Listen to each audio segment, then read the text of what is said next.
Hello student, स्वागत है आपका राइजिंग सेंटर के ऑनलाइन प्लेटफॉर्म पर। मैं हूं मोहम्मद हुसैन अंसारी।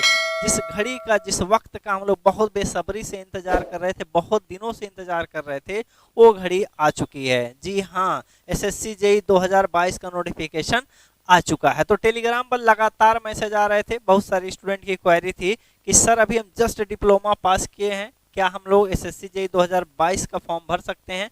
बीटेक वाले भी पूछ रहे थे सर हम लोग सीपीडब्ल्यूडी में एलिजिबल है कि नहीं, इस डिपार्टमेंट में हम लोग फॉर्म भर सकते हैं कि नहीं, एसएससी जेईई के थ्रू हमें ये डिपार्टमेंट मिलेगा कि नहीं। तो इन सभी सवालों का जवाब आपको इस वीडियो में मिलने वाला है। ठीक है, तो चलिए नोटिफिकेशन को थोड़ा सा डिटेल में समझते हैं कि कब से आपका फॉर्म फिल किया जाएगा और कब इसका लास्ट डेट है। ठीक है, तो आपके सामने नोटिफिकेशन आपका दिख रहा है। ठीक, देखिए जरा, यहाँ पर हम लोग बात कर रहे हैं नोटिफिकेशन के बारे में। ठीक है, यहाँ पर देखिए फॉर्म कब से आप भरेंगे, तो डेट आप देख सकते हैं 12/8/2022। ठीक है, तो फॉर्म जब स्टार्ट फिलिंग का हो चुका है, ठीक है, आप वहां पर फॉर्म भर सकते हैं, जाकर के सीधा वेबसाइट पर जाइए, वहां पर आपको मिल जाएगा। ठीक है, तो 12 तारीख से तो फॉर्म फिल करना स्टार्ट हो गया है और ये चलेगा 2 नवंबर तक। ठीक है, 2 नवंबर तक आपका चलने वाला है। ठीक, तो आप फॉर्म फिल कर लीजिएगा, जल्दी से फिल कर लीजिए। बाद में क्या होता है, सर्वर कभी डाउन हो जाता है, कभी कुछ हो जाता है। तो अगर आपको फॉर्म फिल करना है तो आप क्या कीजिए, फॉर्म अभी फिल कर लीजिए। ठीक है, आप वीडियो देख रहे हैं, वीडियो देखने के बाद तुरंत आप फिल कर लीजिए। ठीक, तो चलिए आगे थोड़ा देखते हैं। तो ये जो है, जो नोटिफिकेशन आया है वो 12 तारीख को आया है, यानी कि उसी दिन से क्या है, आपका फॉर्म फिलिंग स्टार्ट हो गया है। 2 नवंबर को क्या है, आपका लास्ट डेट है। ठीक, इस पर आप ध्यान दीजिएगा। उसके बाद देखिए क्या है, एग्जाम कब होगा। एग्जाम जो होगा सीबीटी 1 जो होगा आपका, जो कंप्यूटर पर होगा, ठीक है ना, वो होगा आपका कब, नवंबर में। ठीक है, तो सीबीटी 1 का जो पेपर होने वाला है, टेंटेटिव डेट है, समझ लीजिए। ठीक है, ये आपका होगा नवंबर में। ठीक है, तो आज से अगर देखें, अगर जोड़ें तो अपने पास क्या है, 2.5 महीने का टाइम है। ठीक है, 2.5 मंथ का हमारे पास क्या है, टाइम है, यानी कि 70 से 75 दिन हम लोगों के पास है, अगर नवंबर के फर्स्ट वीक में होता है तब। ठीक है, बाकी लास्ट वीक में अगर होगा तो और अच्छी बात है। ठीक है ना, अब देखिए क्या है, जब ये सीबीटी 1 हो जाता है तो इससे 2 से 3 महीने बाद क्या होता है, आपका मेंस वाला पेपर होता है। ठीक है, मतलब टायर 2 होगा, जो कि आपका होता है कन्वेंशनल। कन्वेंशनल आपका होता है। ठीक है, तो मान के चलिए ये फरवरी और मार्च में आपका क्या होगा, कन्वेंशनल होगा। तो अभी नवंबर में आपका पेपर है, तो अगर आप तैयारी कर चुके हैं तो केवल प्रैक्टिस पर ध्यान दीजिए, बिल्कुल प्रैक्टिस पर ध्यान दीजिए। और जो सीबीटी 1 है, इसमें आप कोशिश कीजिए, अगर आप सिविल से हैं तो 140 प्लस लाने का। ठीक है ना, 140 प्लस लाने का आप कोशिश कीजिए, आपको लाना ही पड़ेगा। अगर आपको सीपीडब्ल्यूडी चाहिए, सीपीडब्ल्यूडी, तो आपको 140 प्लस प्री में लाना ही पड़ेगा। ठीक है, बाकी 2 महीने का आपको टाइम मिलेगा कन्वेंशनल के लिए, तो उसमें ईएससी की अगर प्रैक्टिस कर लेते हैं सारे क्वेश्चन, तो बहुत आसानी के साथ आपका पेपर वो भी हो जाएगा। ठीक है, तो जो सीबीटी 1 के बाद, जब 2 महीने बाद आपका पेपर होगा, वो आपका डेट यहाँ पर मेंशन नहीं किया गया है। ठीक है, ये बताया नहीं गया, आपको बाद में बताया जाएगा। तो मान के चलिए फरवरी मार्च में आपका क्या होगा, कन्वेंशनल होगा। ठीक है, फरवरी मार्च में आपका 100% हो जाएगा। ठीक, तो उस पर ध्यान देना है। चलिए आगे देखते हैं, थोड़ा सा आगे देखते हैं कि किस किस डिपार्टमेंट में आपका क्या है, वैकेंसी आया है। ठीक है ना, और कौन लोग अप्लीकेबल है, तो उस पर थोड़ा सा ध्यान देंगे हम लोग। देखिए क्या है, पहला आपका यहाँ पर है बीआरओ। ठीक है, बीआरओ है। बीआरओ में क्या है, सिविल इंजीनियरिंग के स्टूडेंट के लिए भी वैकेंसी रहेगी, और साथ ही साथ क्या है, इलेक्ट्रिकल और मैकेनिकल। और एक बात और ध्यान दीजिएगा, इसमें जो लेडीज होती हैं, मतलब फीमेल कैंडिडेट हैं, वो इसमें एप्लीकेबल नहीं होती है। ठीक है, तो बीआरओ में जो है महिलाओं के लिए आपका नहीं होता है। तो आप सिविल से हैं, इलेक्ट्रिकल या मैकेनिकल से, अगर आप महिला हैं, मतलब लेडीज हैं, फीमेल हैं, तो आप ये डिपार्टमेंट चूज मत कीजिएगा। ठीक है, ये आपको क्लियर हो गया होगा कि इसमें फीमेल अलाउड नहीं है, तो क्लियर हो गया। आगे देखिए सीपीडब्ल्यूडी, इसमें लिखा हुआ है जूनियर इंजीनियर सिविल। देखिए सिविल वाले भी हैं, और साथ ही साथ इसमें हम लोग देखेंगे इलेक्ट्रिकल। तो सीपीडब्ल्यूडी में मैकेनिकल वाले जो है एप्लीकेबल नहीं है, केवल इलेक्ट्रिकल और सिविल। ठीक है ना, ये 2 लोग हैं। अभी हम लोग क्वालिफिकेशन पर आएंगे कि कौन लोग इसको फिल कर सकते हैं और कौन लोग नहीं, आगे है आपका, वहीं पर डिस्कस करेंगे। ठीक है, फिर आगे देखिए यहाँ पर central water and power Research station, इसमें आप देखेंगे तो तीनों ब्रांच है, तीनों ब्रांच वाले इसमें फिल कर सकते हैं। फिर आगे देखिए जरा, आगे भी सारे यहाँ पर डिपार्टमेंट लिखे हुए हैं। तो यहाँ पर देखिए सेंट्रल वाटर कमीशन, इसमें केवल सिविल और मैकेनिकल वाले ही फॉर्म भर सकते हैं, तो इस पर आप ध्यान दीजिएगा। उसके बाद क्या है, डायरेक्टरेट ऑफ क्वालिटी एश्योरेंस, इसमें देखेंगे तो आप देखिए मैकेनिकल वाले, इलेक्ट्रिकल वाले, यही दोनों भर सकते हैं। ठीक है, मतलब इसमें सिविल वाले जो है अपने लोग जो है इसमें जो है फॉर्म नहीं भर पाएंगे, ठीक है। बाकी इसमें आ जाइए AFBP, इसमें आप आएंगे तो पिछले साल नहीं आया था लेकिन इस साल आ चुका है वैकेंसी, तो सिविल, इलेक्ट्रिकल और मैकेनिकल सब लोग इसमें भर सकते हैं, ठीक है। तो इस पर आप ध्यान दीजिएगा, जब आप क्या करेंगे डिपार्टमेंट चूज करेंगे तो इस पर ध्यान आपको जरूर देना है, ठीक है, कि आप एप्लीकेबल है कि नहीं, तो ये जरूर पढ़ना है आपको। उसके बाद क्या है, MES है। MES है, इसमें आप देखिए जूनियर इंजीनियर सिविल वाले भी हैं, इलेक्ट्रिकल और मैकेनिकल। अब देखिए क्या इसके बारे में हम लोग थोड़ा सा आगे भी बात करेंगे। इसमें एक्सपीरियंस मांगता है, जो डिप्लोमा किए रहते हैं स्टूडेंट, ठीक है, उनसे क्या कहता है कि एक्सपीरियंस चाहिए 2 साल का, 2 साल का एक्सपीरियंस रहेगा तभी आप इसमें एलिजिबल हो पाएंगे, ठीक है, नहीं तो आप बीटेक करके रखिए। ये चीज है आपका MES में। तो आगे चलते हैं, थोड़ा सा आगे चलेंगे। देखिए National Technical Research Organisation NTRO, इसमें आप देखिए तीनों ब्रांच दिख रहा है, ठीक है, सिविल भी है, इलेक्ट्रिकल भी है और मैकेनिकल के भी है, ठीक है। उसके नीचे आप आएंगे ये ministry of port, shipping, waterways, इसमें अगर देखेंगे तो फिर तीनों है, ठीक है। तो आप जब फॉर्म फिल करेंगे तो जब डिपार्टमेंट सेलेक्ट करेंगे तो ये वाला आप जरूर पढ़िएगा, प्रिंट करके सामने रख लीजिएगा, फिर वहां पर ये देख लीजिएगा, जरूर आपको देखना है। तो आप क्या करें, जिसमें आप अप्लीकेबल नहीं उसको भी भर देंगे, ठीक है, तो वो नहीं आपको फिल करना, उस पर ध्यान देना है, इसीलिए हम एक बार आपको बताना चाहेंगे, ठीक है। देखिए वैकेंसी जो आई है, वैकेंसी जो है आई है इस बार, वैकेंसी जो है लगभग 2000 प्लस रहेगी, ठीक है। मान के चलिए इस बार क्या है 2000 प्लस रहेगा, क्योंकि सभी डिपार्टमेंट के अंदर जो है वैकेंसी आपके दे रहे हैं, ठीक है। तो 2018 की अगर बात करेंगे तो 1800 लगभग था, ठीक है। 2019 में अगर देखेंगे तो 1150 था, और 2020 में जो था वो कुछ कम था, ठीक है, 2020 में आपकी वैकेंसी कम थी। अभी क्या है, अभी वैकेंसी आपको 2000 से ज्यादा मिलेगा, तो आप फॉर्म फिल कीजिए, अगर थोड़ा सा भी अच्छी तैयारी होगी तो 100% आपका सिलेक्शन हो जाएगा। तो मान के चलिए वैकेंसी जो रहेगी आपकी क्या रहेगी, 2000 प्लस रहेगी, इस पर ध्यान देना है आपको। तो आप बीटेक किए हैं या डिप्लोमा किए हैं, आपके लिए बहुत बड़ा अवसर है, अवसर को भुनाइए और नौकरी लेकर के जाइए, सरकारी नौकरी, ठीक है। चलिए आगे चलते हैं थोड़ा सा, ये सब वही लिखा हुआ है, SC ST अलग चीजें हैं। देखिए PWD स्टूडेंट के लिए तो वो चीज़ हम नहीं बात करेंगे, कुछ और चीज़ों की बात करते हैं। ये है नेशनलिटी, आप फॉर्म भरेंगे तो ये चीज़ होना चाहिए। देखिए अगर इंडिया के आप हैं तो फॉर्म भर सकते हैं, नेपाल के हैं, भूटान के हैं तो आप फॉर्म भर सकते हैं, ठीक है। तो बाकी ये सब बताने वाली चीज़ नहीं है। आगे देखिए एज लिमिट पर आइए, बहुत लोग कहते हैं एज के बारे में, तो अलग अलग चीज़ों के लिए अलग अलग डेट है, मतलब एज लिमिट है, इस पर ध्यान देंगे हम लोग। देखिए यहाँ पर BRO में देखेंगे मैक्सिमम एज आपका क्या होना चाहिए, 30 ईयर होना चाहिए, लेकिन कब तक होना चाहिए, देखिए डेट 1/1/2022 को आपकी उम्र जो है मैक्सिमम से मैक्सिमम 30 साल होना चाहिए। कब का, देखिए 1/1/2022, मतलब जनवरी की बात कर रहा है, जनवरी में आपका एज क्या होना चाहिए, 30 साल से अधिक नहीं होना चाहिए, ठीक है ना। ये चीजें ध्यान रखना है, अभी का नहीं जोड़ेंगे, हम लोग क्या कर रहे हैं जनवरी 2022 देखा जा रहा है, तो यहाँ तक आपका एज क्या है, 30 साल होना चाहिए, ठीक है। 30 साल देखिए किसमें, BRO में, BRO के लिए है। लेकिन अगर आप आ जाएं किसमें, सेंट्रल पब्लिक वर्क डिपार्टमेंट, ये CPWD, तो फिर आपका क्या है 32 साल, ठीक है। तो आप इसको ध्यान से अगर देखेंगे, आप देखेंगे अलग अलग डिपार्टमेंट के लिए आपको क्या है अलग अलग दिख रहा है, यानी कि आप मान करके मोटा मोटी चलिए क्या है 30 साल को मैक्सिमम समझ के चलिए, बाकी आप डिपार्टमेंट देख लीजिएगा अलग। CPWD की बात करेंगे तो इसमें मैक्सिमम एज लिमिट होता है क्या आपका 32 साल,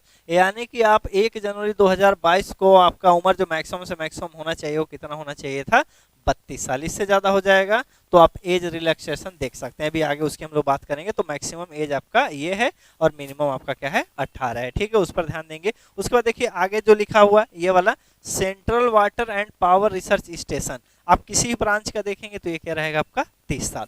तो एज का ये है, यानी 30-32 साल आपको दिखेगा, तो आप ये वाला पेज जरूर पढ़ लीजिएगा, ठीक है। थोड़ा सा आगे चलते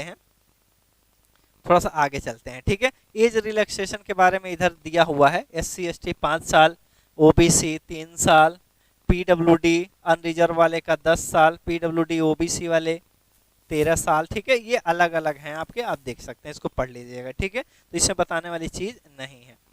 उसके बाद देखिए आगे थोड़ा सा, ये एक्स सर्विसमैन के बारे में कुछ दिया गया है, वो बाद में आप पढ़ लीजिएगा, उससे हमारे लिए नहीं हो। अब देखिए ये थोड़ा सा क्वालिफिकेशन के बारे में हम लोग बात अभी करने वाले हैं, ठीक है। क्वालिफिकेशन की देखते हैं।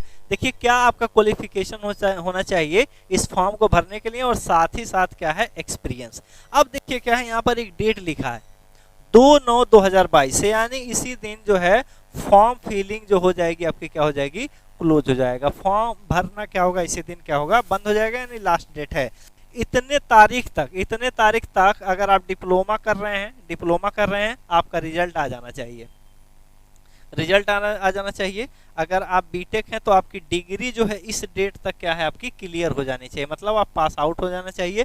और एक्सपीरियंस जो है 2-2 साल का एक्सपीरियंस है, तो एक्सपीरियंस जो है क्या है इस डेट तक आपका पूरा हो जाना चाहिए अथवा इससे पहले पूरा हो, ठीक है। तो लास्ट डेट, जिस दिन फॉर्म आपका लास्ट डेट होगा भरने का, उस दिन तक क्या है आपका डिग्री पूरा हो जाना चाहिए अथवा डिप्लोमा हो जाना चाहिए, मतलब रिजल्ट आ जाना चाहिए। आपको पता हो कि हम 100% क्या है पास हो चुके हैं, ऐसे नहीं पेपर दिए पीछे और फिर फॉर्म भरने लगे, ठीक है। तो ये डेट आपको ध्यान रखना पड़ेगा, ठीक है। तो ये ध्यान दीजिए, इसी पर ध्यान देना है, क्वालिफिकेशन। अब देखिए क्या है, junior engineer civil, Border Road Organisation, Ministry of Defence. इसमें देखिए क्या लिखा है, बीआरओ के बारे में क्या लिखा है, इस पर आप ध्यान दीजिएगा। कह रहा है कि degree in civil engineering from a recognised university और इंस्टीट्यूट। कह रहा है कि डिग्री होना चाहिए, मतलब ये कह रहा है बीटेक होना चाहिए, ठीक है। अथवा कह रहा है कि 3 ईयर डिप्लोमा, आपका क्या होना चाहिए, डिप्लोमा होना चाहिए, और साथ ही साथ क्या है इसमें एक्सपीरियंस होना चाहिए। मतलब अगर बीआरओ आपको तभी मिलेगा अगर आप डिप्लोमा से हैं, तो आपका 2 साल का एक्सपीरियंस हो और साथ ही साथ आपका डिप्लोमा हो, नहीं तो आप बीटेक कीजिए, कोई दिक्कत नहीं है, ठीक है। ये आपको दिख गया, ये समझ में आ गया होगा एक्सपीरियंस के बारे में।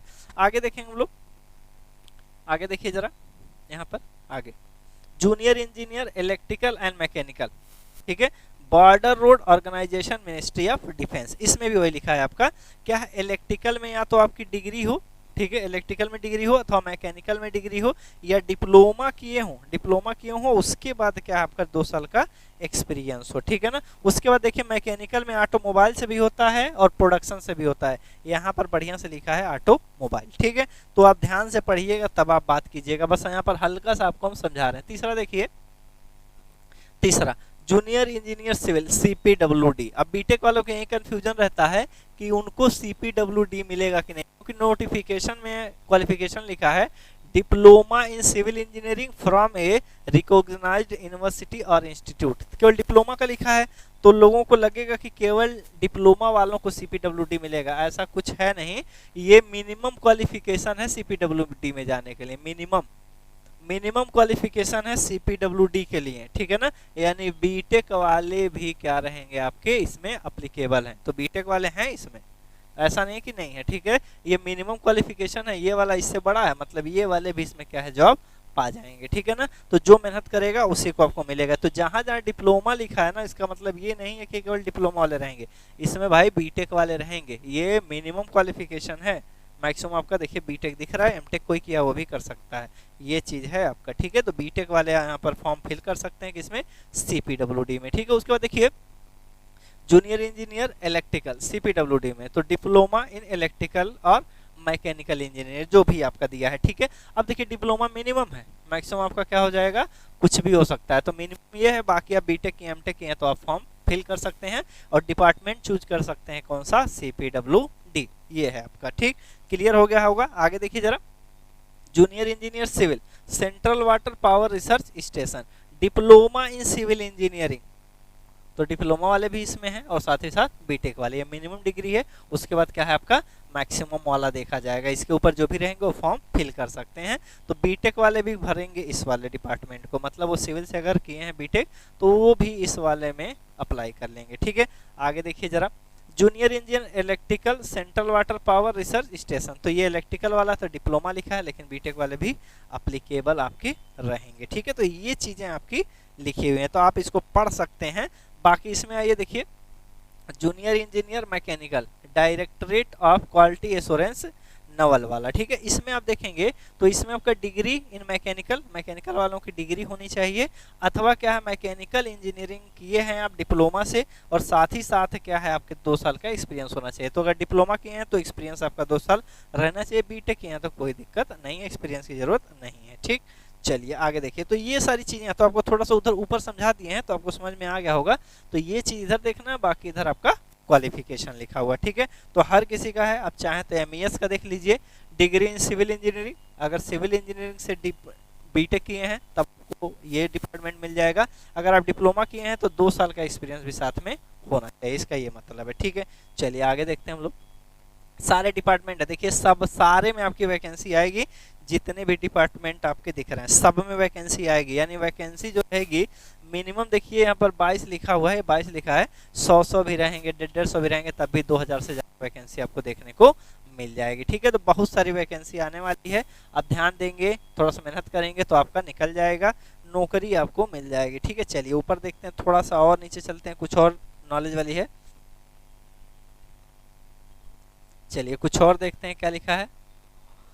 देखिए द फोटोग्राफ, फोटो के बारे में जब फॉर्म भरेंगे तो फोटो के बारे में एक स्टूडेंट पूछ रहा था, उसके बारे में लिखा है the photograph should not be more than 3 months old from the date of publication of the notification notice of examination. कह रहा है कि आपका जो फोटो होना चाहिए वो ज़्यादा पुराना नहीं होना चाहिए, 3 महीने से अधिक का पुराना नहीं होना चाहिए। मतलब अगर आप फॉर्म भरने जा रहे हैं तो पहले फोटो को क्या करें, आप खिंचवा लें, फोटो खिंचवा लीजिए, फोटो खिंचवा लीजिए, फिर उसको जेपीजी फॉर्मेट में 20 से 50 केबी के बीच में कन्वर्ट कंप्रेस करा लीजिए। तो जब आप फॉर्म भरेंगे तो बहुत आसानी के साथ आपका फॉर्म फिल हो जाएगा। ठीक है, तो पुराना फोटो मत लगाइएगा।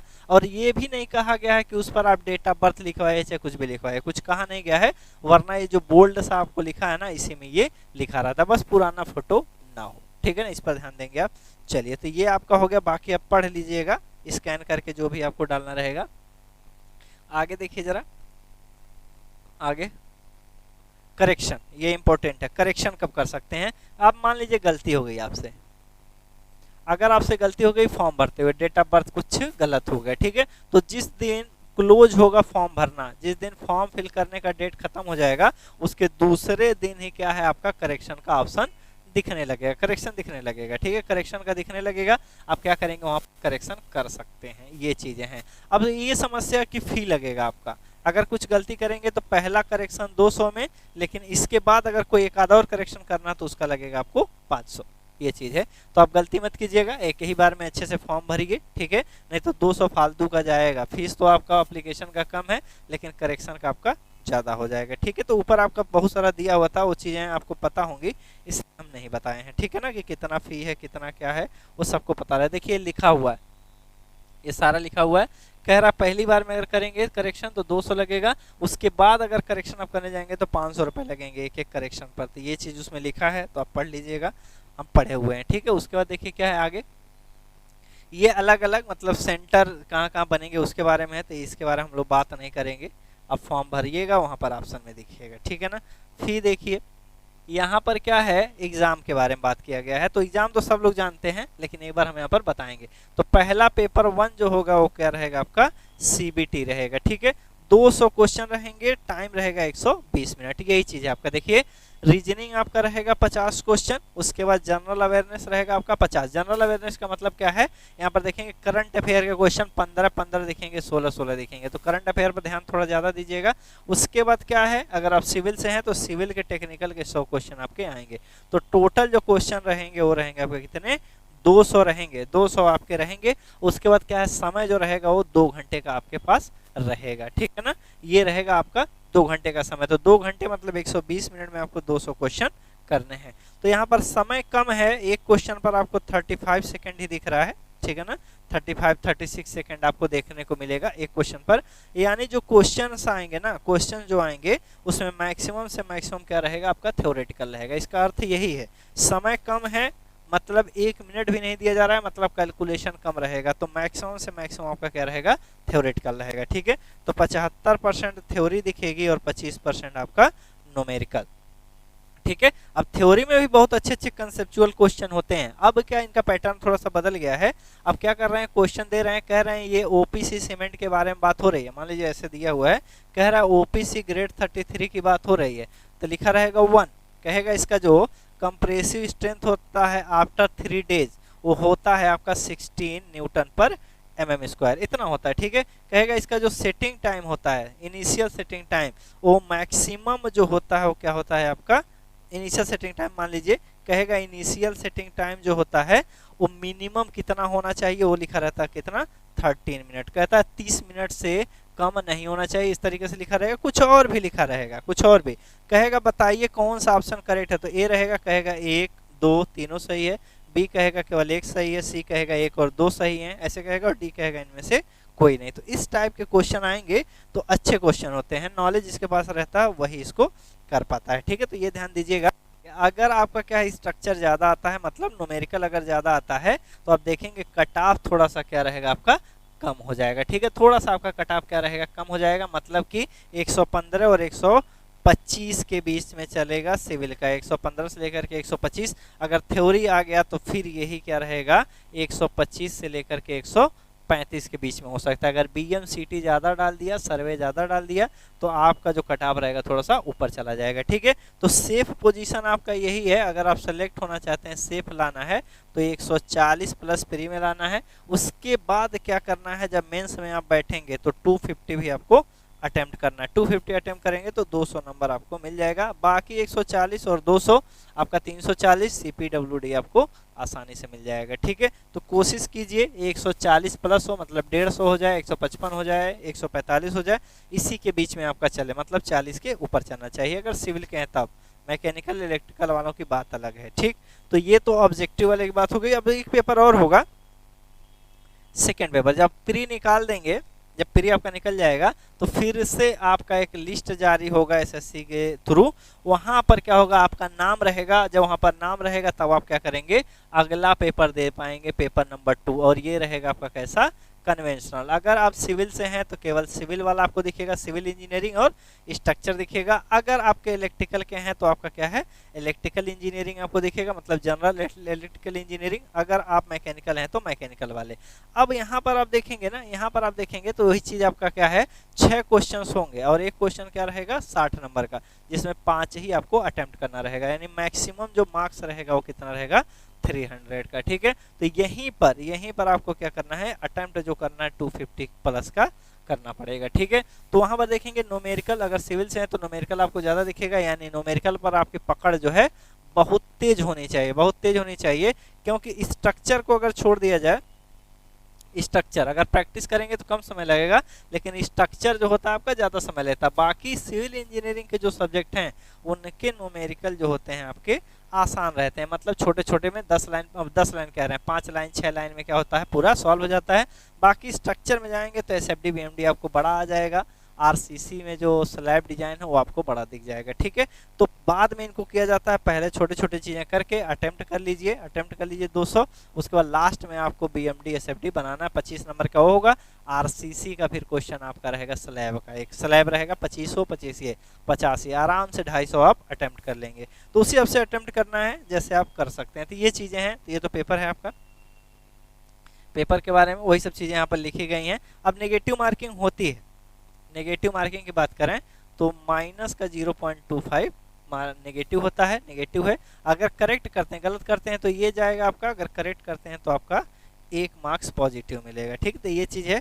तो बहुत सारे लोग क्या करते हैं ना, तुक्का लगाते हैं। तो लास्ट में आप तुक्का लगाएंगे फिर दिक्कत हो जाएगी। जैसे लास्ट के 10 मिनट बचे हैं, अगर आप तुक्का मारते हैं तो आप पढ़ेंगे थोड़ा, बिना पढ़े आप ज़्यादा अटेम्प्ट करेंगे तो ज़्यादा से ज़्यादा क्या होगा आपका गलत होगा, ठीक है ना। क्योंकि प्रोबेबिलिटी होती है 4 ऑप्शन में से एक ही करेक्ट है और 3 जो है गलत है, मतलब 75% गलत होने की प्रोबेबिलिटी और केवल जो है आपका 25% सही होने की प्रोबेबिलिटी है। यानी गलत ज़्यादा होगा आपका और सही बहुत कम होगा, ठीक है। तो तुक्का मत मारिए। अगर आपका लगता है कि बहुत कम अटेम्प्ट किए हैं, कम पढ़ाई वढ़ाई किए हैं, उस समय पढ़ करके थोड़ा दिमाग लगा के तुक्का आप लगा सकते हैं, ठीक है। लेकिन लगाइए मत, जो तैयारी करते हैं वो कभी जो है तुक्का नहीं लगाते, ठीक। तो ये चीज़ हो गई आपकी। और कोई सवाल, और क्या सवाल हो सकता है। ये सिलेबस है आपका, सिलेबस है सिविल इंजीनियरिंग का, आप चाहें तो यहाँ डाउनलोड कर सकते हैं। तो पहला देखिए पार्ट 1 सिविल इंजीनियरिंग, तो building material, estimation and costing, valuation, survey, soil mechanics, hydraulics, irrigation engineering, transportation, environmental engineering, ये आपको दिखेगा। ये सिविल वाले हैं, ये सिविल के सब्जेक्ट हैं। स्ट्रक्चर वाले में देखेंगे थ्योरी ऑफ स्ट्रक्चर। अब थ्योरी ऑफ स्ट्रक्चर में सोम आता है, मैकेनिक्स आता है और स्ट्रक्चर एनालिसिस,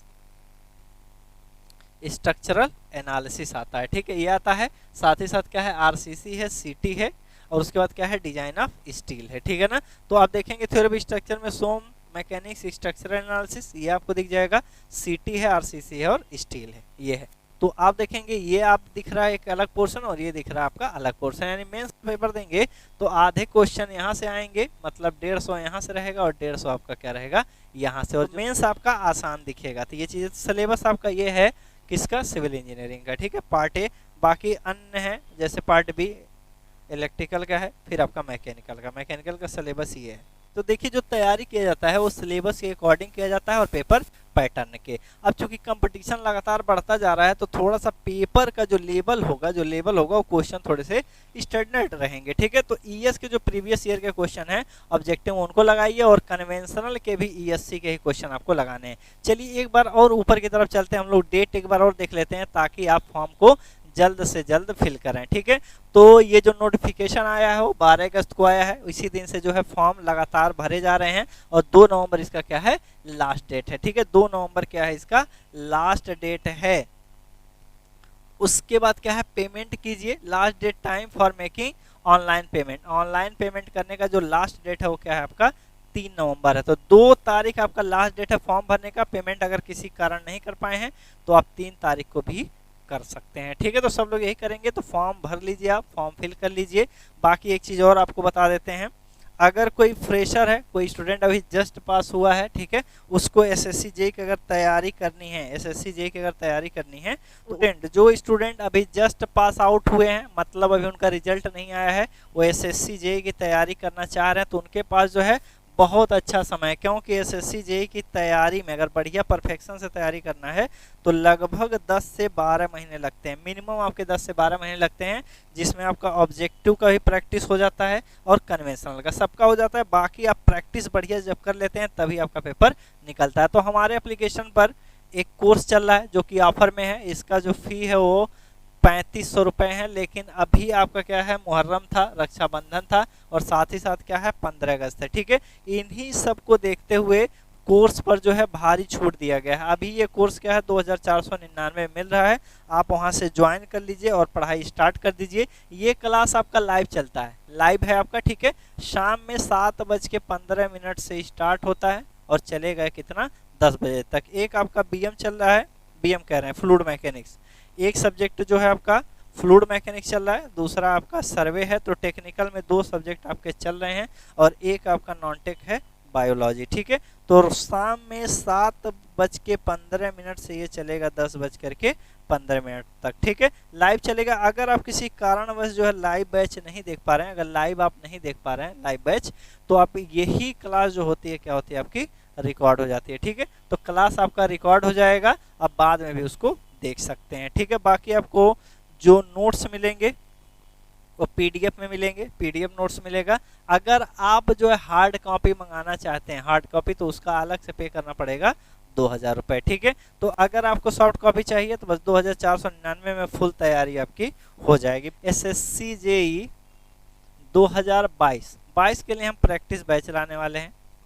प्रैक्टिस बैच ये लॉन्च होगा आपका 22 अगस्त से ये बैच आपका स्टार्ट हो जाएगा, ठीक है। इसमें जो है जितने सब्जेक्ट हैं उनके क्वेश्चंस केवल प्रैक्टिस कराए जाएंगे। कौन से क्वेश्चंस रहेंगे भाई, ईएससी के रहेंगे, ईएससी क्वेश्चन रहेंगे। एसएससी जेईई जो प्रीवियस ईयर में आया है वो सारे क्वेश्चन आपके इंक्लूड रहेंगे। कहीं जो इम्पोर्टेंट है, जो पेपर पैटर्न है, जो एसएससी जेईई का पेपर पैटर्न है, उससे रिलेटेड अगर एई में कहीं क्वेश्चन आया तो वो भी क्वेश्चन हम यहाँ पर डालने वाले हैं। क्यों हम लोग डालेंगे, क्योंकि जो क्वेश्चंस आ चुके हैं वही जेईई वाले पेपर में आते हैं, ठीक है। इस पर ध्यान देना है आपको, जो क्वेश्चन आ चुके हैं कहीं न कहीं वही आते हैं, नए क्वेश्चन नहीं आते हैं, ठीक है। तो नए क्वेश्चन अगर आपको दिखता भी है तो कहीं और से नहीं, वो रहता है ईएससी के, ईएससी क्वेश्चन रहते हैं, नहीं तो गेट के जो 1 लाइनर होते हैं वही डाल दिया जाता है, ठीक है। ये रहेंगे केवल पेपर में आपको 10% मतलब 100 में से केवल 10 ऐसे क्वेश्चन रहेंगे जो आपको नए दिखेंगे, बिल्कुल नए दिखेंगे, लेकिन कोई दिक्कत नहीं है, उसमें से 1-2 आप कर सकते हैं। 1 से 2 करेंगे तब भी आपका क्या है 90 मार्क्स का आपका हो जाएगा। 90 से 92 तक अटेम्प्ट कर सकते हैं, बहुत आसानी के साथ कर सकते हैं। लेकिन आप अगर बढ़िया से प्रैक्टिस करते हैं तो मान के चलिए 80 से 85 नंबर आसानी से गेन किया जा सकता है, ठीक है। तो प्री में आपका देखिए टेक्निकल में 80 से 85 गेन कर सकते हैं, बाकी रीजनिंग में 45 प्लस हम मान के चलते हैं और 30 प्लस आपका क्या हो जाएगा जीएस में हो जाएगा, ठीक है। तो बहुत आसानी के साथ आप 140 प्लस स्कोर कर पाएंगे। ठीक है, तो अगर आप चैनल पर नए हैं तो सब्सक्राइब कर लीजिए और लाइक भी कर दीजिए। थैंक यू, मिलते हैं नेक्स्ट वीडियो में।